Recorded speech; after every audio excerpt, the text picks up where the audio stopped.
Please be seated now. Our service is about to begin. Check 1,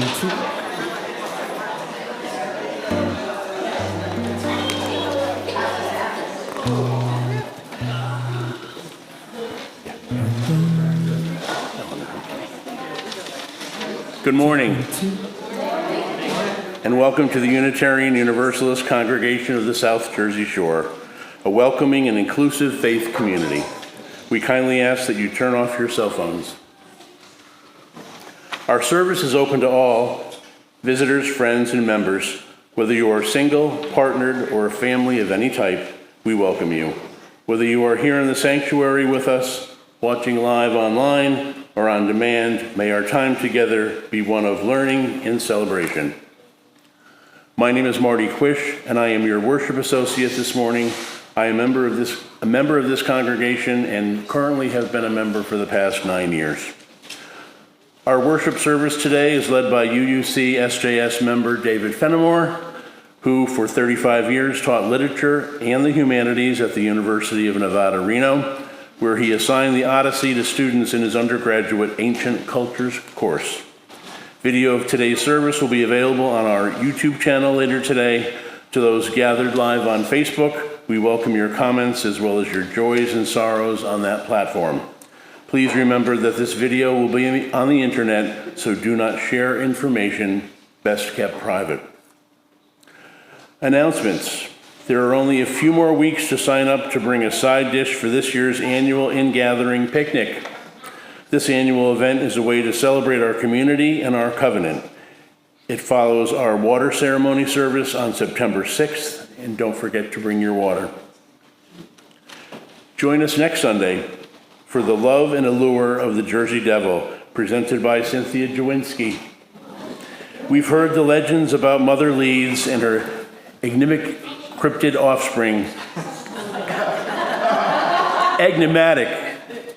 offspring, come here and share this cultural history to help build connection and preserve piney heritage. Welcome to worship.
Our opening words this morning come from the Odyssey, the end of Book 2.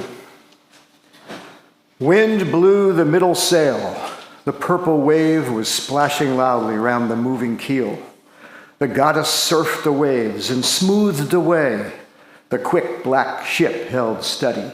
So they fastened the tackle down and filled their cups with wine. They poured libations to the deathless gods, especially to the bright-eyed child of Zeus. All through the night till dawn, the ship sailed on.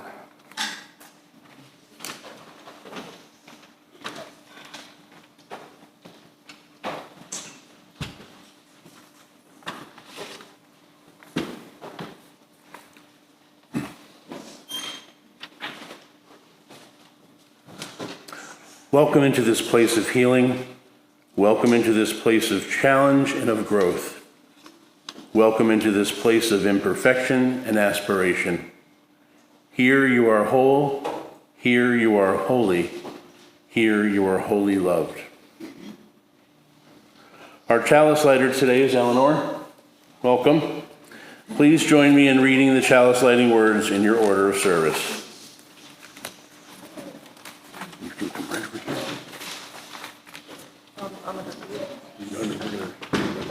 You're going to light the chalice.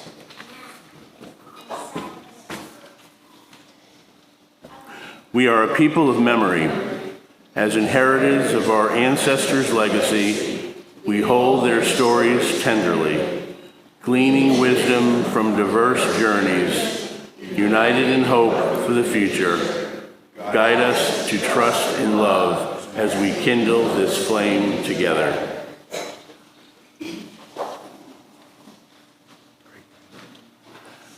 Please rise now in body and spirit and sing our gathering hymn, number 1051, We Are.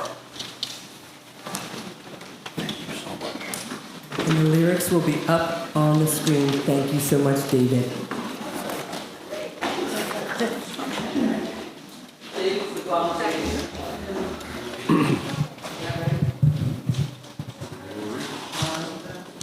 Okay.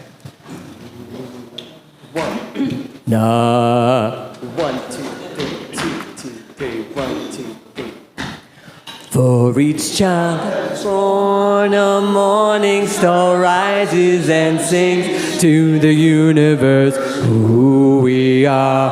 For each child that's born, a morning star rises and sings to the universe who we are.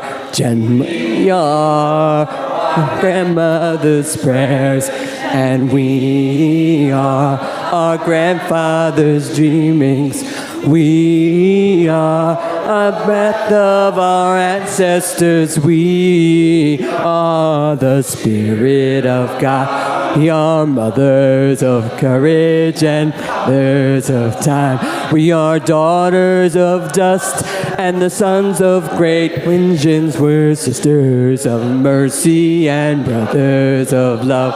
We are lovers of life and makers of nations. We're seekers of truth and keepers of faith. We are makers of peace and the wisdom of ages. We are our grandmother's prayers, and we are our grandfather's dreamings. We are the breath of our ancestors. We are Spirit of God. For each child that's born, where's that morning star rises and sings to the universe who we are. For each child that's born, a morning star rises and sings to the universe who we are. For each child that's born, a morning star rises and sings to the universe we are. For each child that's born, a morning star rises and sings to the universe who we are one.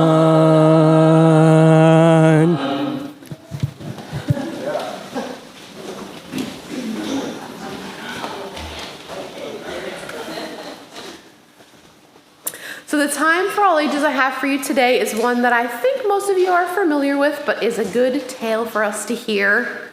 It's The Hare and the Tortoise. It's an Aesop's fable. A hare was making fun of the tortoise one day for being slow. "Do you ever get anywhere?" he asked with a mocking laugh. "Yes," replied the tortoise, "and I get there sooner than you think. I'll run you a race and prove it." The hare was much amused at the idea of running a race with the tortoise, but for the fun of the thing, he agreed. So the fox, who had consented to act as a judge, marked the distance and started the runners off. The hare was soon far out of sight, and to make the tortoise feel deeply how ridiculous it was for him to try and race a hare, he lay down beside the course to take a nap until the tortoise should catch up. The tortoise, meanwhile, kept going slowly but steadily, and after a time passed the place where the hare was sleeping. But the hare slept on very peacefully, and when at last he did wake up, the tortoise was near the goal. The hare now ran his swiftest, but he could not overtake the tortoise in time. So the moral of the story, the race is not always to the swift.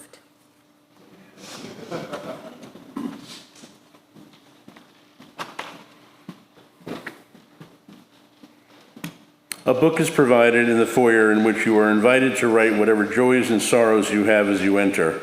I will now read what you have written. And this is a two-part.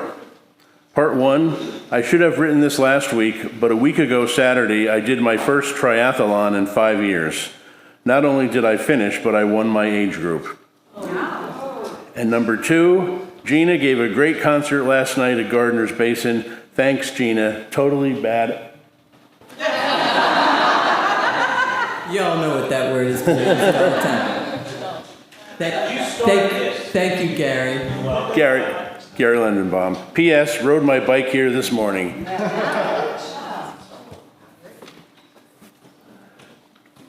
Let us share a quiet time together to reflect upon our week. During the musical interlude, you may come forward and place a pebble in the water to acknowledge a personal joy or sorrow.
Let us be in the spirit of prayer. Blessed and holy creation, universe of wonder, mystery beyond definition, we share today our joys and sorrows, listening deeply to the things that cause us to weep or worry, and lifting our hearts as one at those things we would celebrate together. Our hearts are touched by this shared ritual, and we are connected. We pray for those who are apart from us, whether by distance, time, or conflict unresolved. We pray for those who thirst, whether for water, dignity, or justice. We pray for those who are in danger and who yearn for safety. We pray for our small, blue, fragile planet.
Every week we take up an offering during our service. It's good to remind ourselves from time to time that the offering is symbolic as well as practical. We know that it is through pledges that we build our budget and fund our yearly programs and ministries of worship and religious education, pay our staff and professional religious leaders, and finance the comfort and beauty of our building. If this is your first time visiting us today, feel free to let the basket pass, as your presence is gift enough. For those who are participating online, please visit uucsjs.org and click on the yellow donate button for ways to donate. Our offering says that the act of giving is an essential to our spiritual well-being, as anything else we do here on Sunday mornings. The morning offering will now be given and received in the spirit of grateful fellowship.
Greetings, everyone.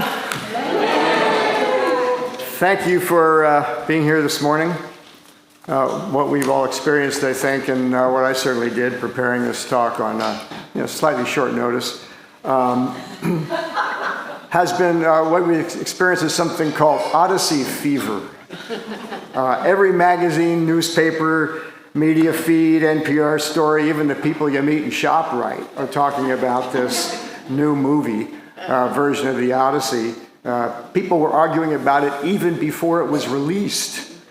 Just out of curiosity, how many of you have seen the film?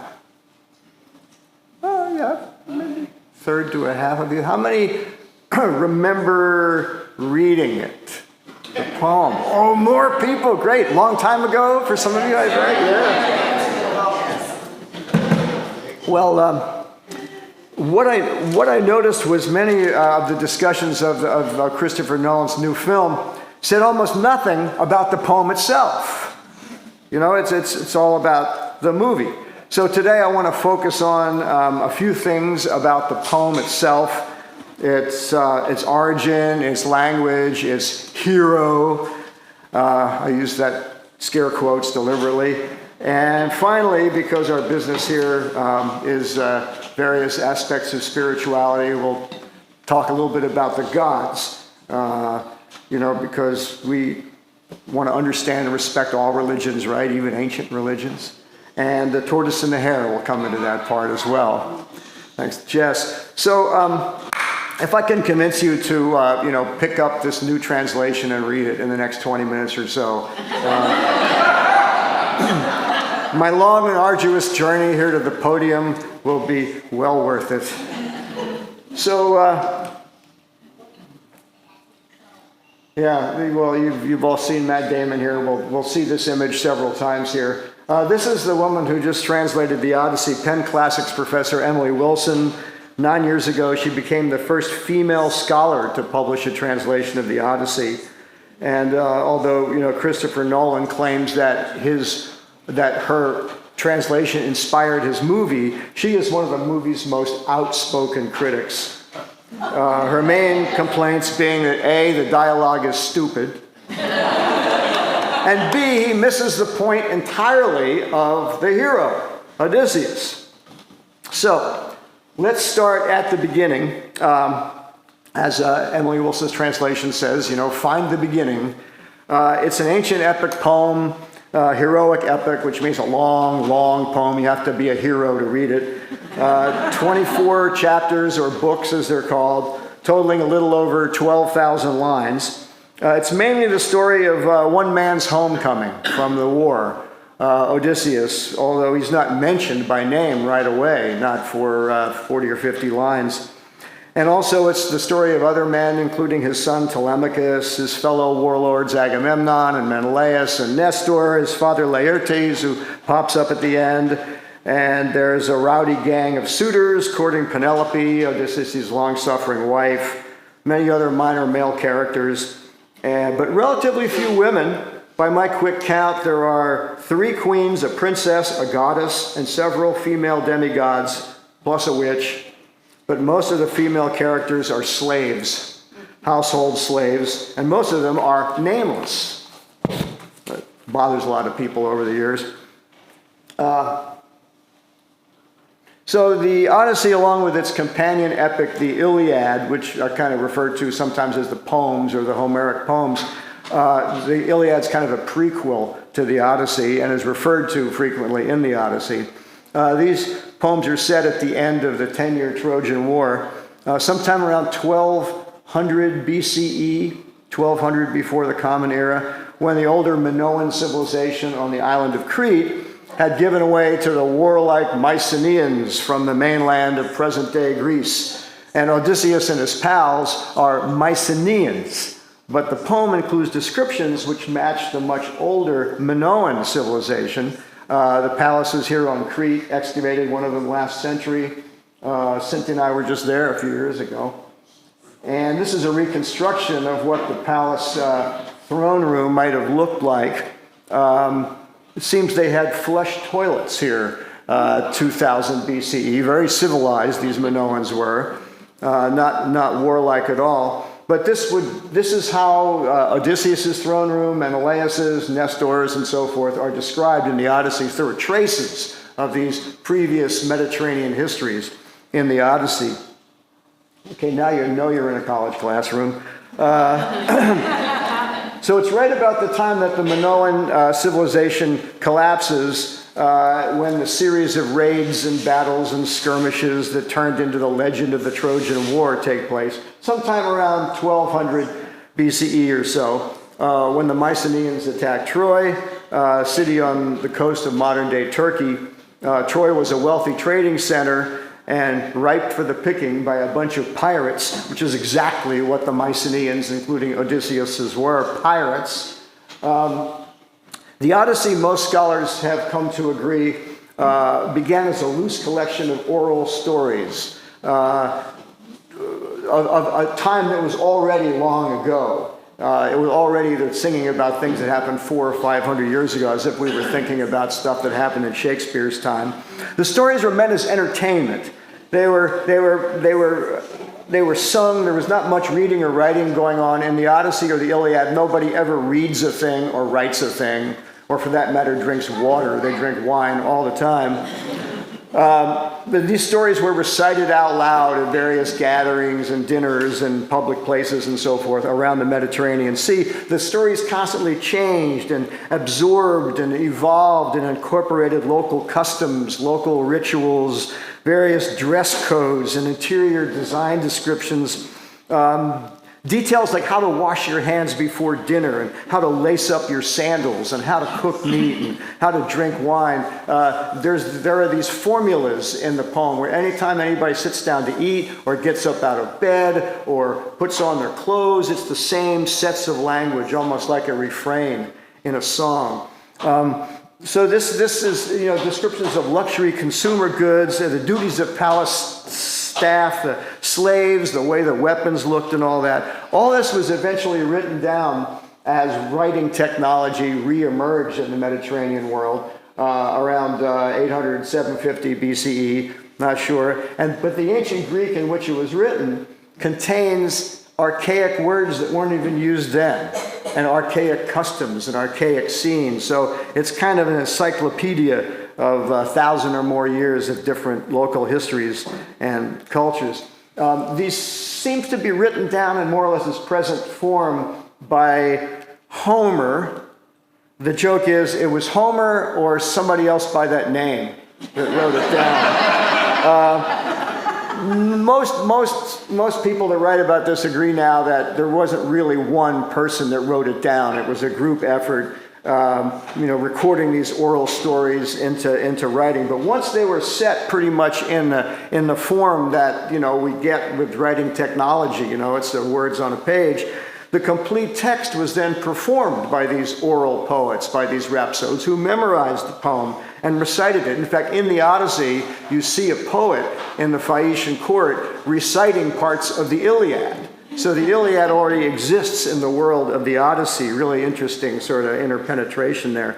And it wasn't very long before the Iliad and the Odyssey became famous and became the closest that the classical Greeks of Athens and Sparta had to a Bible, in a manner of speaking, a text with great moral authority that taught the values thought to be important to their culture and their civilization. Among these customs were, of course, veneration of the gods, which was a civic duty as much as a personal duty, glorification of war, and important customs, one of which is made much of in Christopher Nolan's movie, the Greeks' law of hospitality, what's sometimes called the law of Zeus in the movie, the civilized practice of welcoming strangers into your home.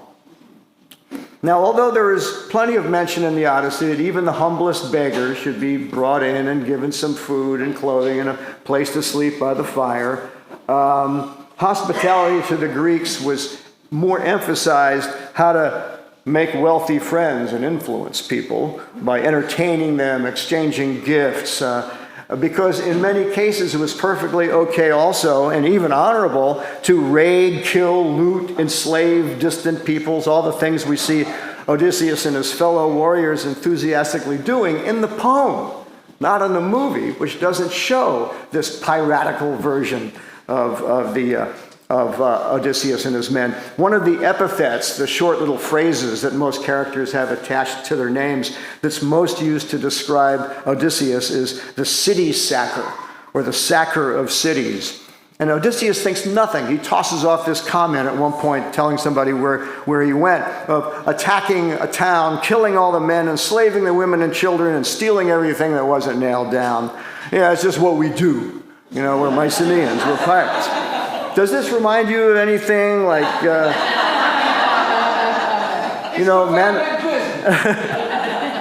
Manifest Destiny, the march of Europeans across North America? For the ancient Greeks and the Romans who came afterwards, I like to think of the poems, the Iliad and the Odyssey, as kind of their westerns. You know, they're kind of an imaginary history dominated by larger-than-life characters, played by John Wayne or Clint Eastwood or Matt Damon, when men were men, the lost heroic age, and the code of the West, and hats and guns and horses and all this stuff, except it's, swords and chariots and armor. But the Homeric epics enjoyed a much higher status than Westerns normally do in our culture.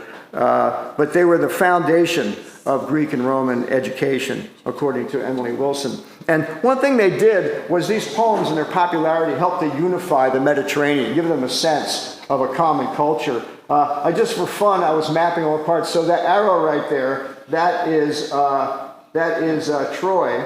There, wait a minute, where are the arrows here coming? Yeah, Troy's over there. So that's Ithaca right there. And there's Troy. And then the arrow points to where Odysseus says when he left Troy after the end of the war, they just went up to that country and killed all the men and stole all the women and the horses and the sheep and the cattle and stuff. And then they were, there's Troy. They're a little out of order there. And then they, so many animations, so little time. They went down there where the lotus eaters lived. They were blown off course all the way down to the coast of northern Africa. And then they went up there to modern-day Sicily, where the Cyclops is supposed to be. And then they went over there, for those guys that can't quite read it, they went over there where the Lastrygonians, these giant cannibals, you see them in the movie, the giant metallic figures like stormtroopers come out. That's where that's supposed to take place. And then they go up to the island of Circe, the witch who turns Odysseus' men into pigs and bewitches Odysseus. And of course, being a guy, he sleeps with her and, hangs out there for a while. And finally says, okay, I gotta go. Just first you gotta go to the underworld. So they sail over there to the underworld. And that's where he meets Agamemnon, who, when Agamemnon came home after the war, he said, honey, I'm home. Clytemnestra's lover killed him. Some accounts say it was Clytemnestra himself, his adulterous wife, who killed him. So Agamemnon says to Odysseus in the underworld, don't just walk through the door and say, honey, I'm home. Never tell your wife everything. And he gets other advice there as well. Goes back to Circe for a moment, and then goes over there where they get a bag of wind. And then, that's the Sirens right there. That's the coast of Sardinia, modern-day Sardinia, where Odysseus gets tied to the mast and the sirens say, woo, and you see that in the movie. And then let's see, where else do we go? They go down there to Scylla and Charybdis, which is the Strait of Messina between Sicily and Italy. They're at the toe of the boot of Italy, where, you know, on one side is the giant whirlpool, the other side is the man-eating monster. And the guy on the side, Odysseus doesn't bother to tell his guys about the man-eating monster, just about the whirlpool. Oh, and then gradually, you know, Odysseus gets blown home. He goes up to... Finally, he ends up with the Phaeacians up there by himself. He's been shipwrecked, and that episode's omitted. We're going to talk about that in a second. Omitted from the film version, and then he gets back to Ithaca, which is about half the book. When he gets home, how he figures out what's going on. So these poems gave people a sense of living in the same world. This was the entire world to the ancient Greeks and Romans, pretty much. When the Romans took over the Mediterranean, it was known as a Roman lake. You know, it was peaceful, but there was a sense of a common culture, of a kind of unification of peoples in the Mediterranean, and that was even more important to the Romans than it was to the Greeks.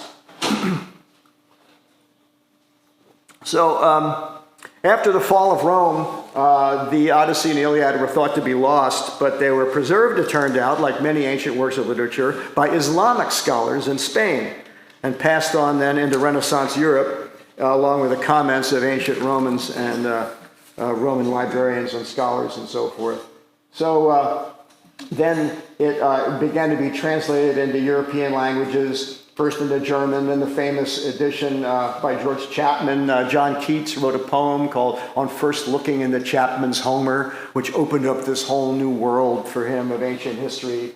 There were English prose translations by various characters, including Lawrence of Arabia, who translated himself from the Greek. And then the first modern verse translation, the one I remember reading in college, by Robert Fitzgerald. So I thought it would be interesting, just because it's available, to listen to Emily Wilson herself. This is what just the first few lines of the poem sound like in the original Greek. Okay, I feel like I need to stand up for the goddess. Andra moi ennepe musa polutropon hosmala polla plankthe e petroies toliethrone persen. Holon anthropon diden astia kai non egno polodogen ponto pathenalgia hon katathumon arnamanos hen tepsuken kai noston hetairon alud hoseto ruseto hiemenos per autoi gas veteres in atasthelies in olonto nepioi hoi katabus superior nos helioio estion autor hotoisin apheleta nostimon ema ton hamothenge the a tukatadios epekahemi.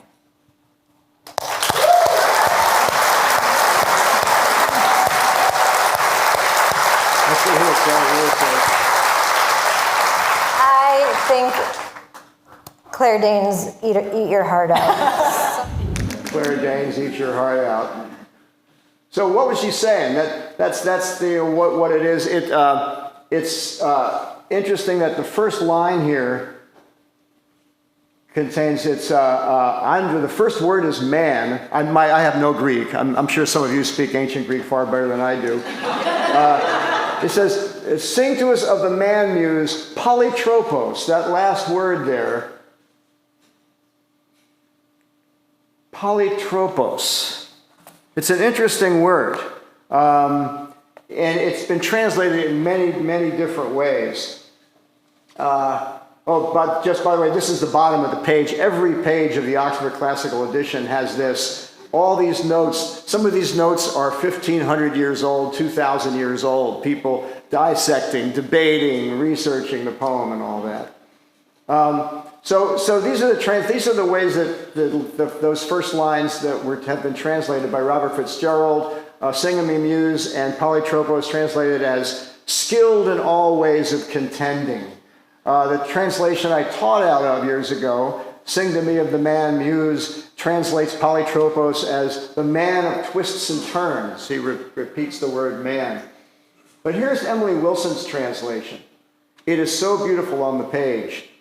He translates polytropos as complicated. Love that. Tell me about a complicated man, Muse. Tell me how he wandered and was lost when he had wrecked the holy town of Troy, and where he went and who he met, the pain he suffered on the storms at sea, and how he worked to save his life and bring his men back home. It's just got this rollicking rhythm to it. It's written in iambic pentameter. You know, the original Greek is this rhythm that I can't really reproduce the ancient Greek myself, but it goes bum bum bum bum bum bum bum bum bum bum bum bum bum bum. Every line is like that. But in iambic pentameter, it fits more our poetic ear. I realized at some point that it actually can be easily sung to song lyrics. So imagine Willie Nelson singing the Odyssey. Tell me about a complicated man. Tell me how he wandered and was lost when he had wrecked the holy town of Troy, and where he went and who he met the pain. He suffered on the storms at sea, and how he worked to save his life and bring his men back home. Tell me about a complicated man.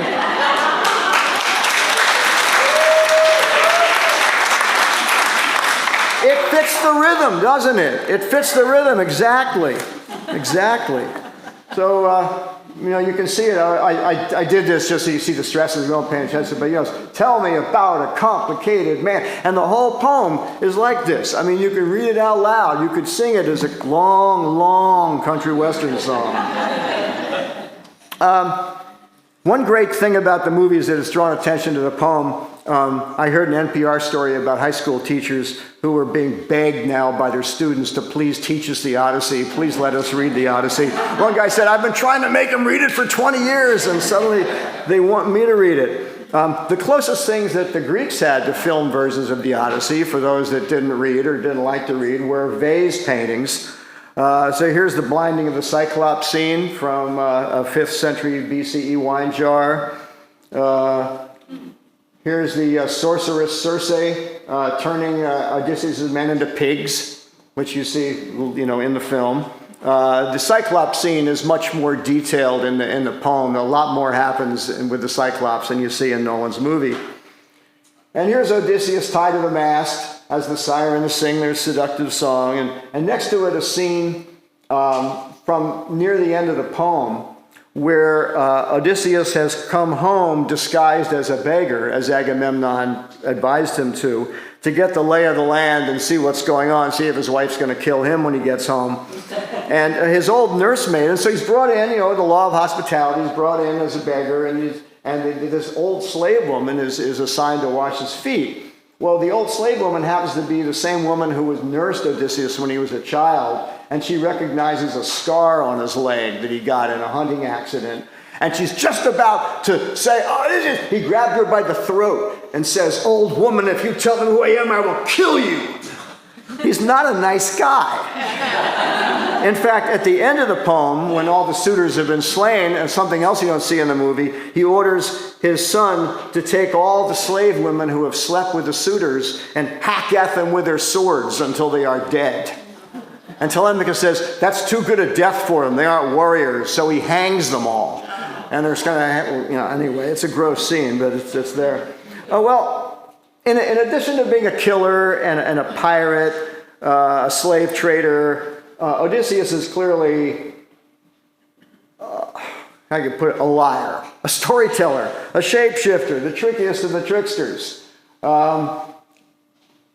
He is introduced several times as the Lord of Lies. And, he's a Athena who he thinks is somebody else. He thinks Athena's a normal person. He starts spinning some possible story to Athena about who he is. And she goes, in all your tricks, a person or a god would need to be an expert at deceit. You clever rascal, so duplicitous, so talented at lying. You love fiction and tricks so deeply, you refuse to stop, even in your own land.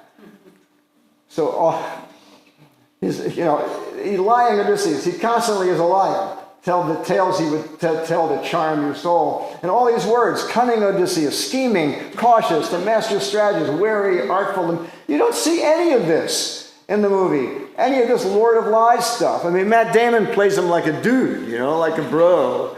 like a gladiator, like a Western hero, like a warrior.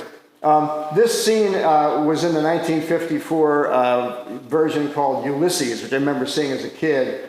And this is Kirk Douglas's Ulysses and an Italian actress playing Nausicaa. Washed up on shore naked, with his silver tongue, he talks his way into her father's palace. He sits down after dinner and they say, "So, stranger, tell us who you are." And he spins all these stories about the Cyclops and the Sirens and all that. But he's introduced as the Lord of Lies.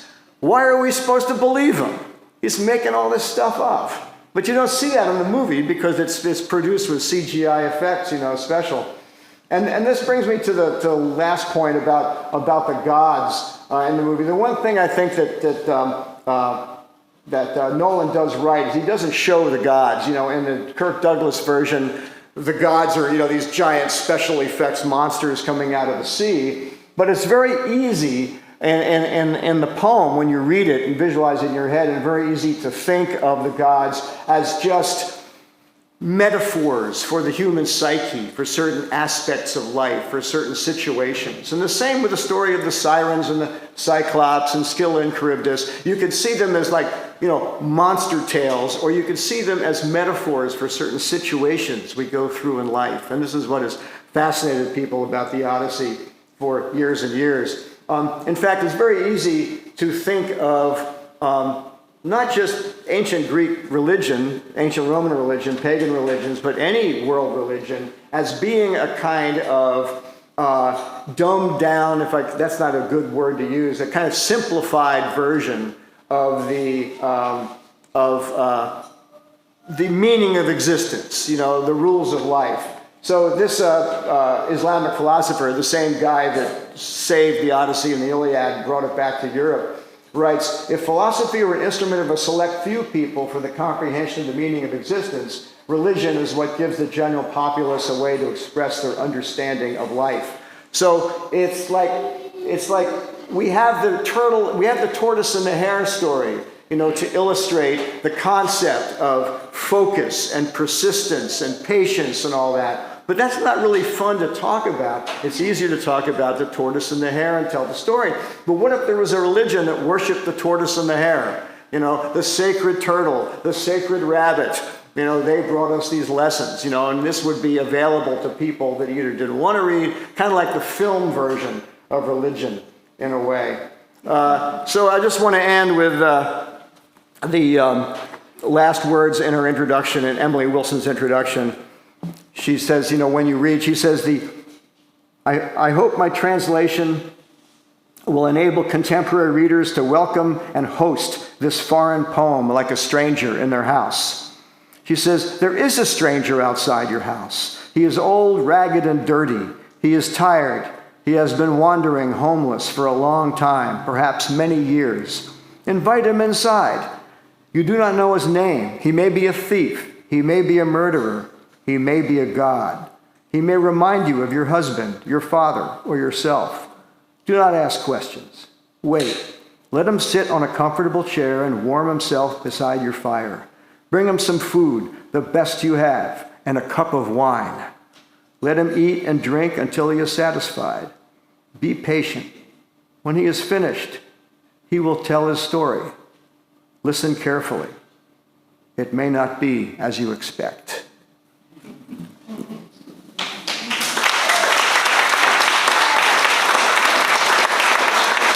Thank you.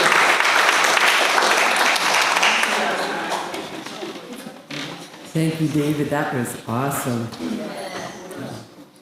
Please rise in body or spirit for number 1064, Blue Boat Home.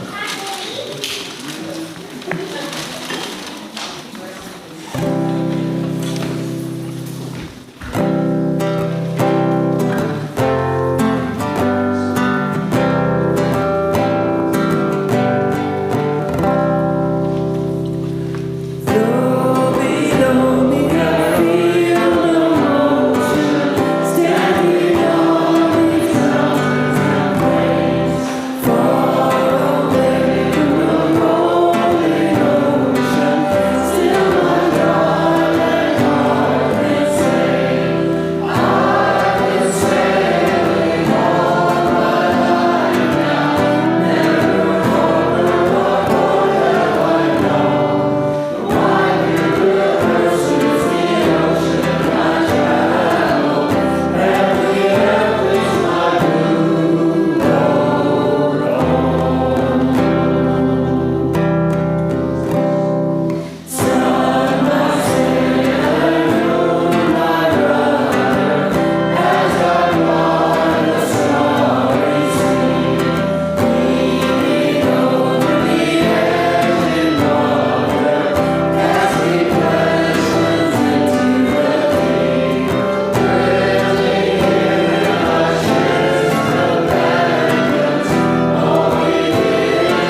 Our closing words today: there are miles behind you and many more ahead. As you journey on toward wholeness, may all that is good and true guide your way. May the joy of love lighten every step, and the miracle that is life be ever in your sight.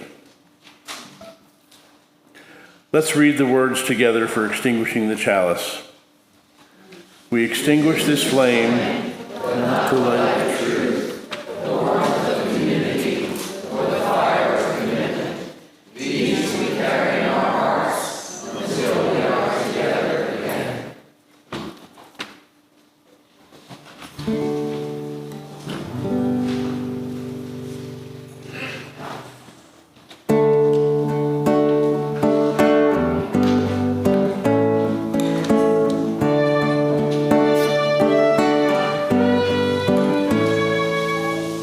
Don't let your troubles make you cry.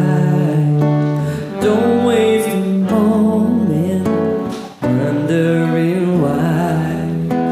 When everything goes wrong, you have to go on, do it or die.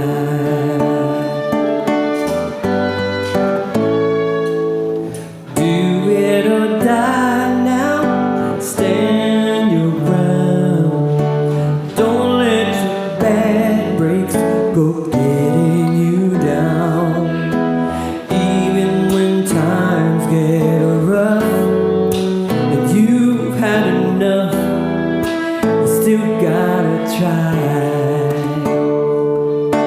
Do it no matter what the people say. They don't even know, they don't know you, and I'll die before you let them stand in your way. Don't you know that you should know? I know that life is a gamble all along.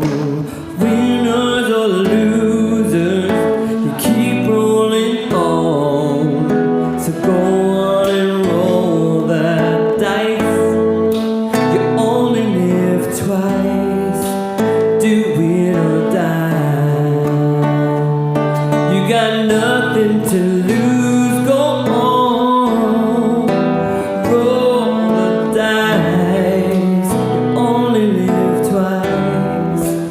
Do it or die.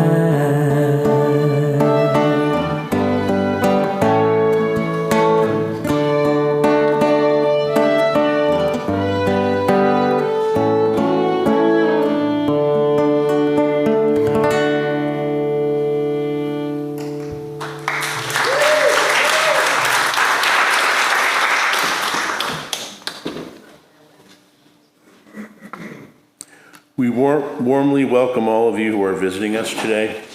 Please stay and share refreshments with us so that we can get to know you better.